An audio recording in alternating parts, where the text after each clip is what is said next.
అందరికీ నమస్కారం. నేను Revathi. Welcome to rates kitchen. అన్నంతో తినడానికి ఎంతో టేస్టీగా ఉండే టొమాటో సాంబార్ రెసిపీ చూద్దామండి. సాంబార్ మనం అందరం చేసుకునేదే. ఒక్కొక్కళ్ళ ఇంట్లో ఒక్కొక్క పద్ధతిలో చేసుకుంటారు కదా.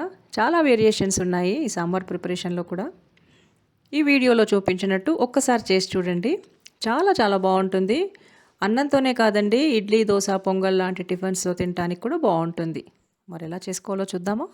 టొమాటో సాంబార్ తయారీ కోసము ముందుగా రెడీ చేసి పెట్టుకోవాల్సినవి: అరకప్పు కందిపప్పును కడిగి కాసేపు నానబెట్టుకోవాలి. నానబెట్టుకునే టైం లేకపోయినా ఏం పర్లేదండి, అలాగే ఉడికించేయచ్చు. పప్పు ఎంత తీసుకున్నామో దానికి డబుల్ నీళ్లు పోసుకోవాలి. పప్పు ఇలా ఫుల్గా నీళ్ళలో మునిగుండాలండి. ఇప్పుడు ఇందులోకి ఒక 3-4 చుక్కల నూనె, కొంచెం పసుపు వేసి పక్కన పెట్టుకోండి.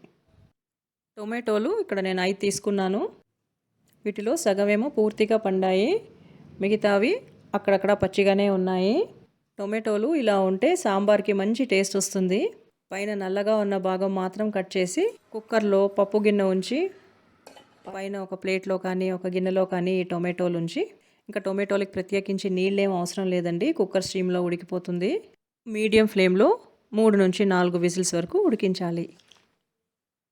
నిమ్మకాయ సైజులో చింతపండుని నానబెట్టి రెడీగా ఉంచుకోవాలి. ఉడికిన పప్పుని మ్యాష్ చేసి పెట్టుకోండి.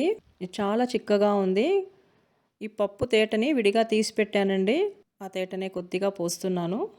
ఉడికిన టొమాటోల్ని లైట్గా మ్యాష్ చేసుకోవాలి. టొమాటోల్ని ఇలా విడిగా కాకుండా పప్పుతో కలిపి ఉడికించుకోవచ్చండి, బట్ ఇవి చాలా మెత్తగా ఉడికిపోతాయి. సాంబార్లో ఈ టొమాటో ముక్కలు మధ్య మధ్యలో ఆనాలని నేను విడిగా ఉడికిస్తాను. మ్యాష్ అయినా పర్వాలేదు అనుకుంటే మీరు పప్పుతో కలిపి ఉడికించేసుకోండి. ఇంకా సాంబార్ ప్రిపరేషన్ స్టార్ట్ చేద్దామండి.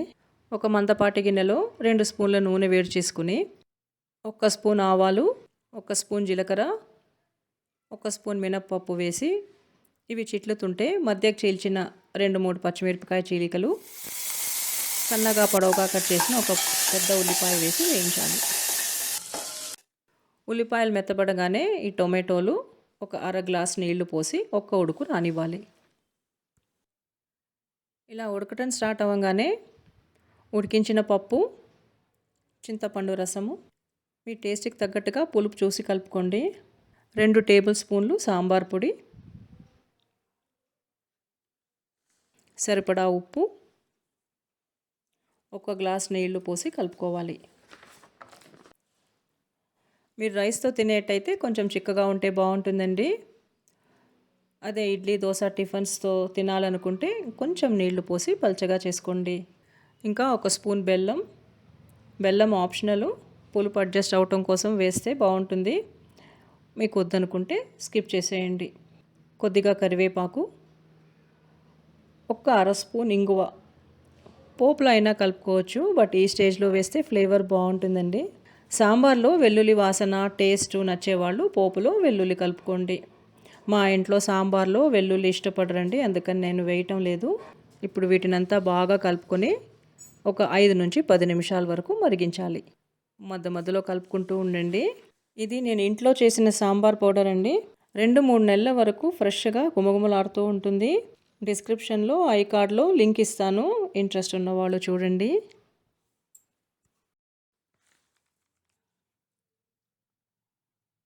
ఇలా మరిగించిన తర్వాత లాస్ట్లో తరిగిన కొత్తిమీర వేసి స్టవ్ ఆఫ్ చేసేసుకోవాలి.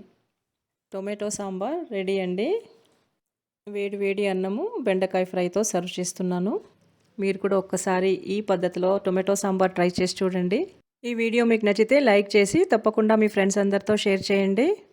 మా ఛానల్ని సబ్స్క్రైబ్ చేయలేదంటే సబ్స్క్రైబ్ చేసుకొని నోటిఫికేషన్స్ కోసం పక్కనే ఉన్న బెల్ని యాక్టివేట్ చేసుకోండి.